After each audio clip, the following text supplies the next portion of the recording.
Hello, everyone, and welcome to the first episode of the summer 2018 episode of the Power Rankings for this coming season. I, for one, am very excited. Most of my friends have kind of fallen off watching LCS in general, but I still like watching it alone and just talking with people online and in forums, Reddit, things like that. So what we're looking at right now on the screen is my rankings from last season. So I had TSM first, Team Liquid second, and as you can see, I was pretty close on the Team Liquid. And then TSM, not so close. CLG, I was not close at all. Clutch Gaming, I was right on the money with fourth.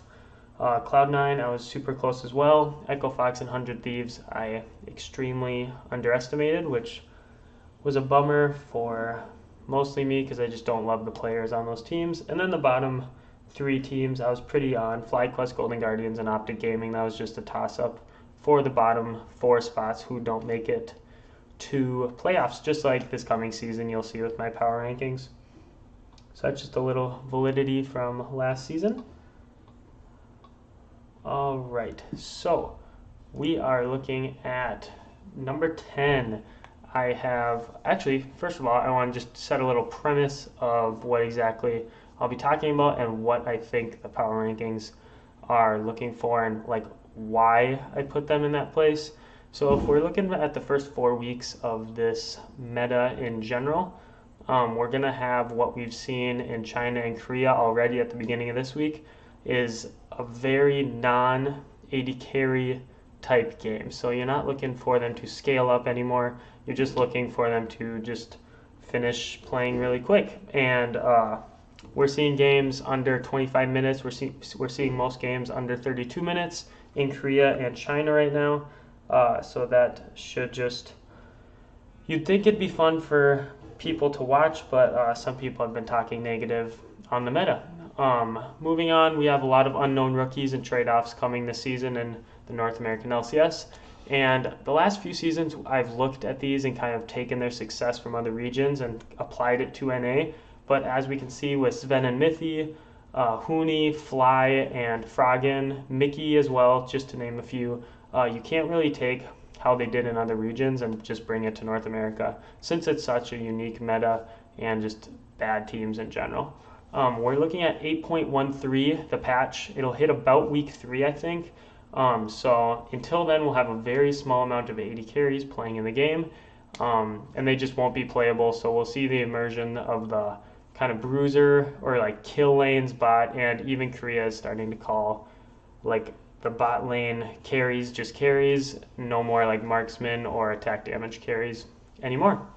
So number 10 for the summer split this coming season, we have Optic Gaming. As you can see, their team right here, Acadian, I think, is just going to need a hard carry for them to win any games at all. This is Acadian's meta, so he will definitely be looking forward to that, even though he's expressed several times that he does not like this meta. Support will be big this year with the off meta season. So on Optic Gaming, we got Gate and we got Big. So these are two names that have been in the scene for the past year or two, and we don't know exactly who's going to start. Froggen and Gate were playing in Korea this past season, so hopefully Gate got a lot better because he was pretty mediocre these past few seasons he's been playing. And then Dokla showed some serious promise last year in the top lane, so we should just hope that he can bring that back to the season. Moving on, number 9, we got FlyQuest. So FlyQuest has Flame in the top and Santorin in the jungle. In my opinion, Santorin and Wild Turtle have had too many opportunities to perform, and they just haven't ever since Team Solo Mid's championship win at IEM a long time ago. I think it was 2014. And even when they won that, they just weren't really the big dogs on the team. They pretty much got carried on the shoulders of a really good team. So yeah, I don't think they're going to do much again this season. And then Quan, just like I said before, is an unknown. He's the support. He was a translator for TSM last season. So he probably learned a lot, but who knows if that's really going to go back to like a team setting and actually him playing, because he probably didn't get to play as much as he would like being a translator. But they picked him up, so he must have been pretty good at least. Moving on to number 8, we have Golden Guardians. So this team looks the exact same with some pickups of some good subs, which I'm really excited to see Benji back in. He played for Dignitas a while ago, and yeah, he's just a fun player to watch. He's a young player that just came through solo queue a while ago, so I'm just excited to see someone actually come through solo queue instead of just being like an old animal in the game.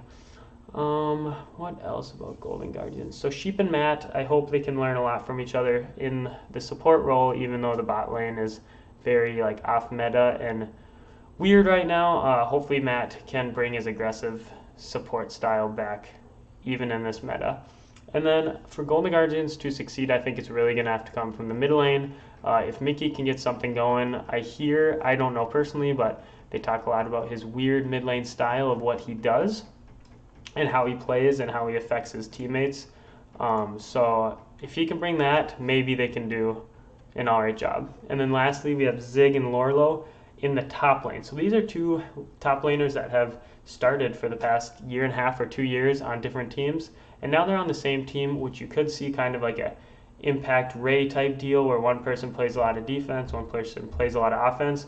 Or you could find a deal that one is just consistently playing better, so they start him more often. It's going to be a toss-up. We don't really know what's going to happen, but it's definitely going to be an interesting dynamic. Moving on to CLG at number 7. So CLG, I have number 7 just missing the playoffs because I don't think they're going to be good enough to make that final push because their team last season just did not look that good. Firstly, Reignover really is in the same spot as Meteos, which I'll be talking about a little bit later. He has had years of control jungling, and that type of style is almost gone from the jungle right now.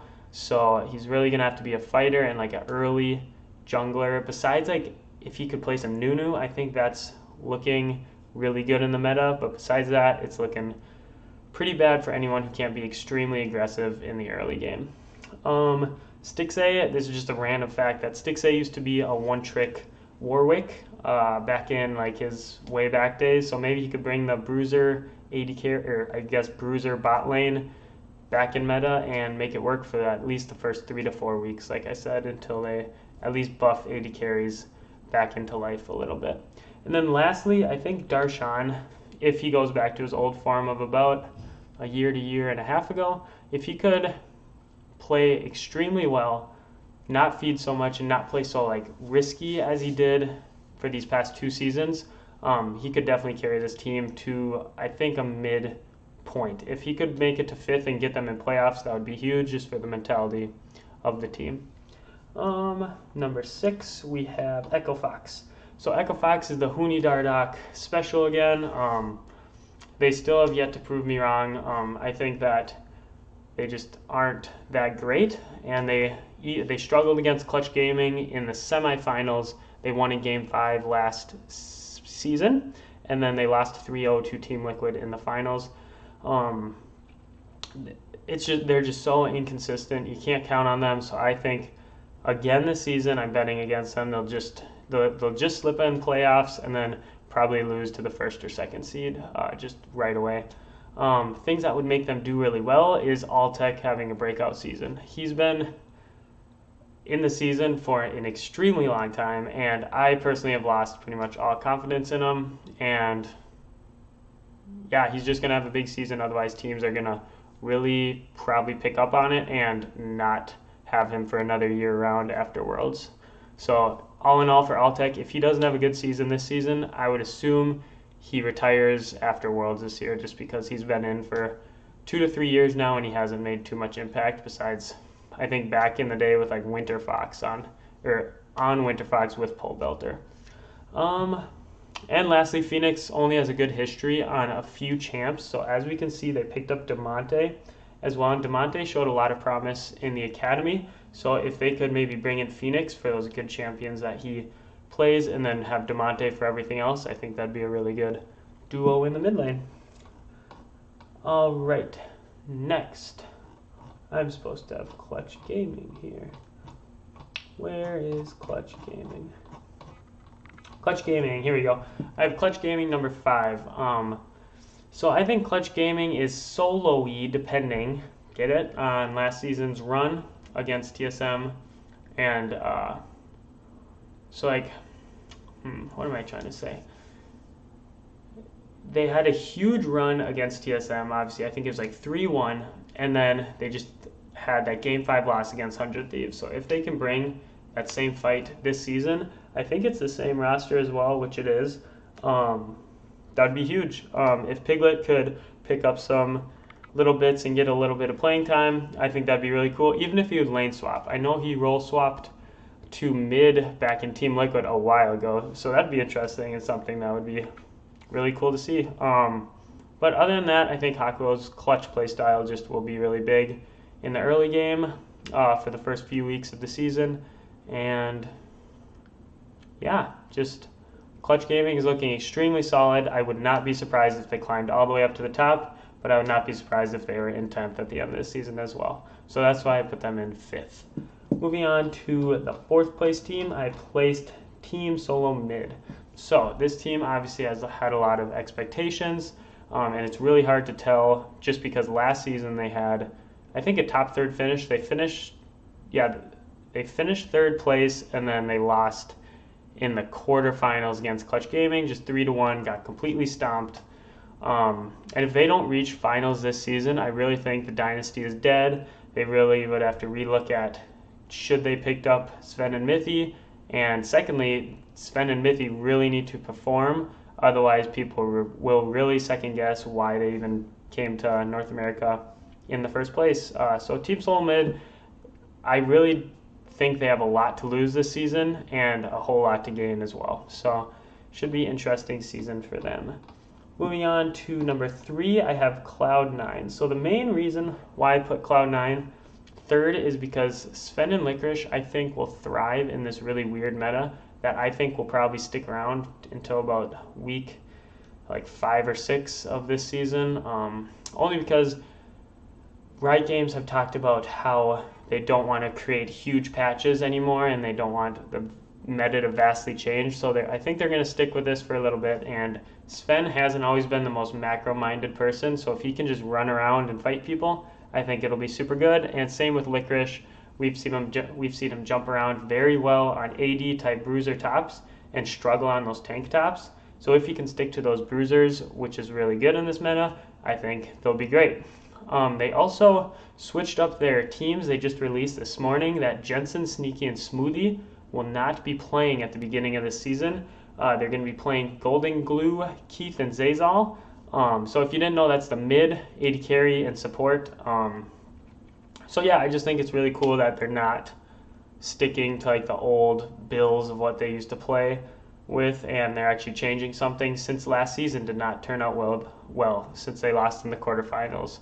I think 2 seasons in a row now. So lately looking pretty rough for Cloud9, and what you think of Cloud9 right now, you could think of TSM in a season or 2 if TSM keeps losing. And again, Cloud9 just looks like TSM. They had a solid season last season, but a very bad playoff run. 2nd place, we have Team Liquid. Nope. 2nd place, yep, Team Liquid. All right, so we got Impact in the top lane. He's definitely going to struggle, but I think he's the only one that's going to struggle on this entire team. Even though the team heavily relied on the late game insurance policy of double lift being very good late game, I think they're just going to be able to pull through with Pobelter being a pretty versatile and not an upcoming mid, but he's gotten better and better for the past 2 seasons and been trying to push that narrative of not just an average mid laner. But one thing that really needs to pull Team Liquid through, I think Impact will be solid enough. He won't be a detriment, but Ole really needs to step up his game if they want to reach 2nd like I have them placed. They played at MSI about a month ago, and they even subbed Joey in a game just because Ole was so overwhelmed and he could not live up to the expectations of what his team and what his fans needed. So if Ole can't pull himself together, then either Joey's going to have to be very good, otherwise I really think this team will suffer without Doublelift having a very good support like he's always had. Almost always Doublelift has had a support that he really enjoys playing with and is just really good in general. And lastly, I have 100 Thieves. So last season I had 100 Thieves, I think in 7th, and now I have them 1st.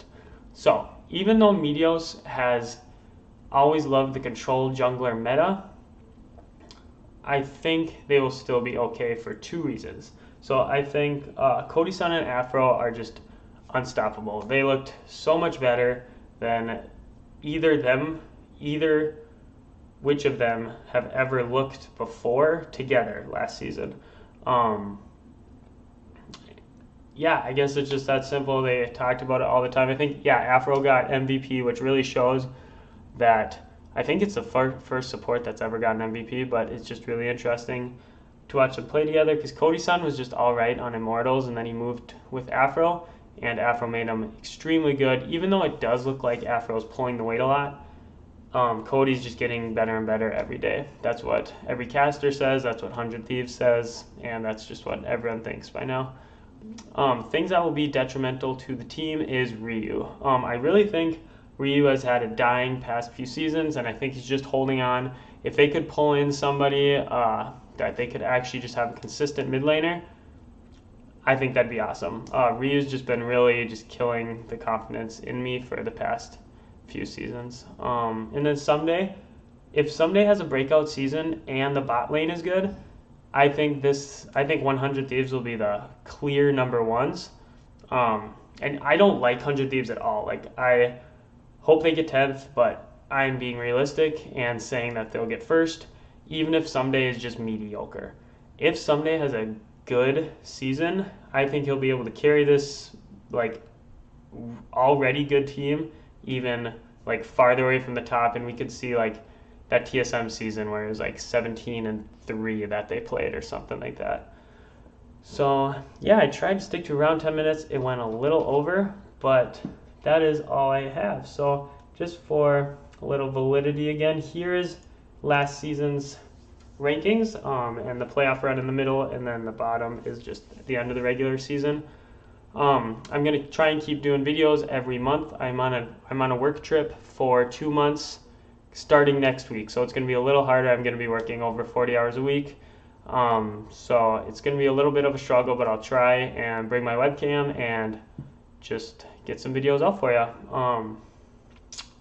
What else? Yeah, otherwise I'm just very excited to watch the season begin again and see some interesting dynamics in LCS. If you haven't watched it, the NA-LCS like trailer or like the YouTube video just came out, so it's pretty cool.